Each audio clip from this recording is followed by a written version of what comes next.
और बीजेपी के बीच में जो जुबानी जंग है लगातार तेज होती जा रही है। सरकार की ओर से मोर्चा मुख्यमंत्री ने संभाल लिया है तो कांग्रेस की ओर से खुद रणदीप सुरजेवाला डटे हुए हैं। देखिए खास रिपोर्ट।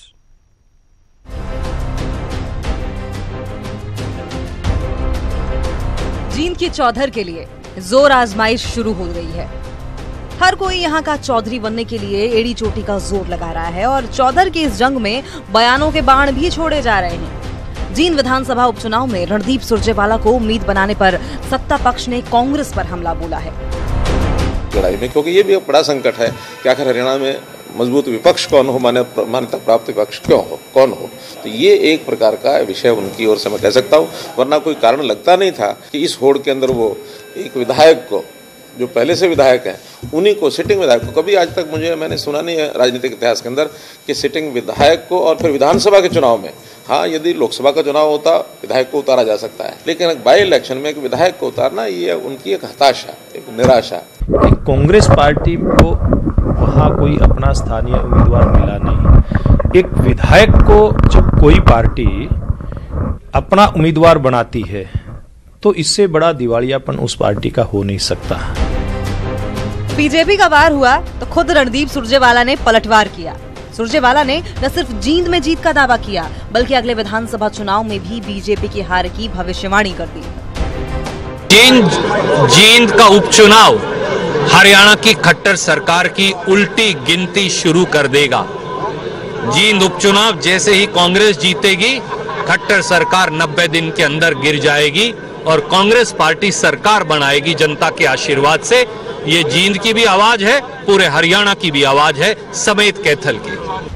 दरअसल रणदीप सुरजेवाला कैथल से विधायक हैं और जींद उपचुनाव सभी दलों के लिए साख का सवाल बन गया है और ऐसे में कांग्रेस ने रणदीप सुरजेवाला पर दांव खेला है। कांग्रेस के इसी दांव पर बीजेपी चुटकी ले रही है, लेकिन कांग्रेस ताल ठोक कर कह रही है कि जींद का दीप रणदीप ही जलाएंगे। कैथल से वीरेंद्रपुरी के साथ ब्यूरो रिपोर्ट, न्यूज़ 18 हरियाणा। और इधर पूर्व शिक्षा मंत्री और झज्जर से कांग्रेस के विधायक गीता बुक्कल की बात की जाए तो जींद उपचुनाव में कांग्रेस की जीत का दावा ठोका है। गीता बुक्कल ने कहा है कि रणदीप सुरजेवाला जीत के दावेदार हैं। उन्होंने बीजेपी पर जातिवाद की रणनीति करने का आरोप लगाया। अगर आप परिचित हो तो रणदीप सुरजेवाला जी ने ओम प्रकाश चौटाला जी जब चीफ मिनिस्टर थे, एज ए चीफ मिनिस्टर भी उनको चुनाव जो है वो हरा चुके हैं। जहां पे चुनाव लड़ने और लड़वाने का अनुभव है, उसके साथ साथ में बहुत सीनियर हैं और कांग्रेस ने बड़ा सोच समझ के जहां उनको टिकट दिया है और उसके साथ साथ पूरी की पूरी कांग्रेस पार्टी के वरिष्ठ नेता आदरणीय चौधरी भूपेंद्र सिंह हुड्डा जी हैं, शैलजा जी हैं, कुलदीप बिश्नोई जी थे, सभी लोगों ने कल उनके नामांकन पर जहां वो सब लोग मौजूद थे, भारतीय जनता पार्टी अपने मूल कैडर के व्यक्ति को चुनाव लड़वाने की बजाय हमेशा ही इम्पोर्ट एक्सपोर्ट का काम करती है। अगर उनको प्रत्याशी सही लगता है तो वो किसी भी दल का हो, किसी भी धर्म जाति का हो, वो उसको लाने का काम करती है। जबकि बाकी पार्टियां, विशेषतौर कांग्रेस पार्टी का प्रयास रहता है कि अपने नेताओं, अपने कार्यकर्ताओं को ही चुनावी मैदान में उतारकर उसको चुनाव जिताने का पूरा काम किया।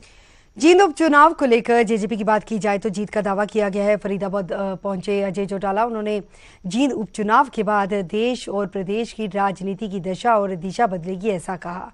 इस बार जींद में पिछली बार के मुकाबले रिकॉर्ड टूटने का दावा भी किया गया अजय चौटाला की तरफ से। उन्होंने कहा कि जींद में कोई जाति फैक्टर काम नहीं करता है, यहाँ सभी वर्गों के लोग रहते हैं।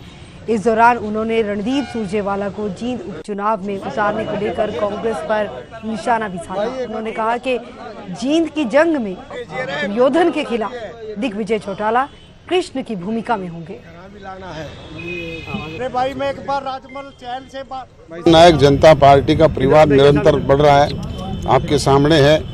विधायकों की संख्या भी बढ़ रही है और वरिष्ठ लोग भी निरंतर पार्टी में शामिल हो रहे हैं। ये अपने आप को ही दर्शाता है कि प्रदेश आज क्या चाहता है। विधायक होने के बावजूद भी रणदीप सुरजेवाला को चुनाव में उतार दिया, किस नजरिए से देखते हैं? उसको तो बलि का बकरा बनाया गया है। बिल्कुल टूटेंगे, कोई कास्ट का फैक्टर वहाँ पे नहीं है।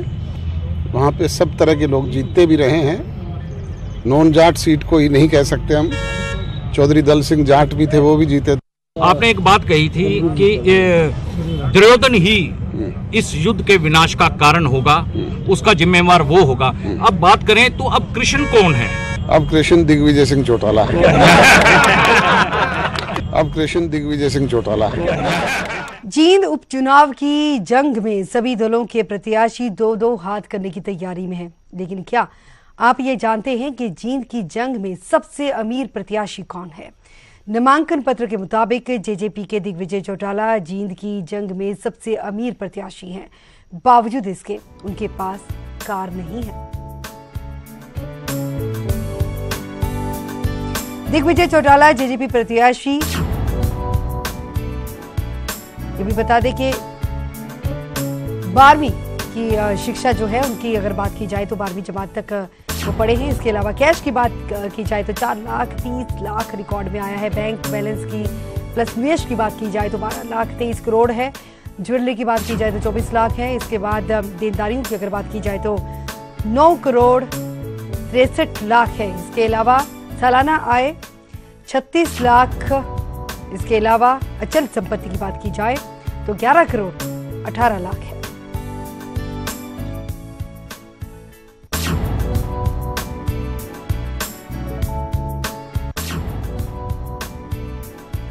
और इसके बाद ही रणदीप सिंह सुरजेवाला की बात की जाए तो कांग्रेसी प्रत्याशी है। शिक्षा की बात की जाए तो LLB उन्होंने की है। और कैश की बात की जाए तो 76,000 कैश है। इसके अलावा बैंक बैलेंस और निवेश की बात की जाए तो 87 लाख जो है उनके बैंक में बैलेंस है।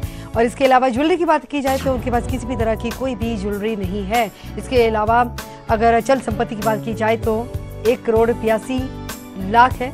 सालाना आय की बात की जाए तो 49,53,000 है।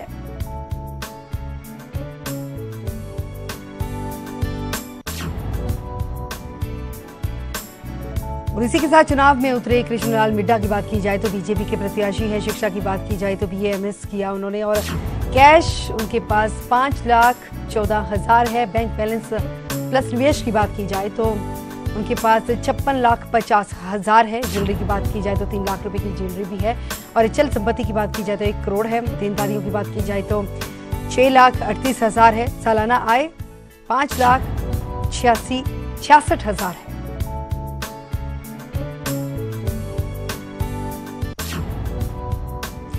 और अब बात करेंगे इनेलो प्रत्याशी उमेश सिंह रेड्डू की। शिक्षा 12वीं जमात तक और कैश जो है 2.5 लाख के करीब है। बैंक बैलेंस और निवेश की बात की जाए तो 1 करोड़ है।